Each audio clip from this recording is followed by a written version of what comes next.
over at JCPenney.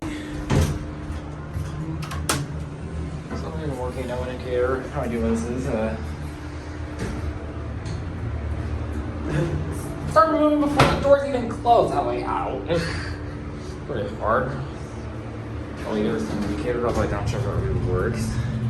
So here's kind of the clone of a elevators that on.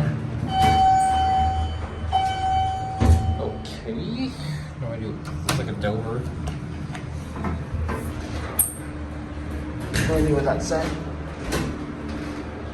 4,000 pound capacity. Empty, messy elevator in not very good condition. No indicator.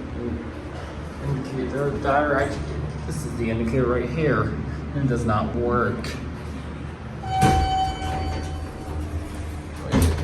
Oh, it's a Kone, okay.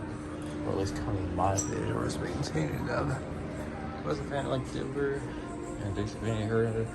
With Dover. Is it just same there? There it goes. And that's it.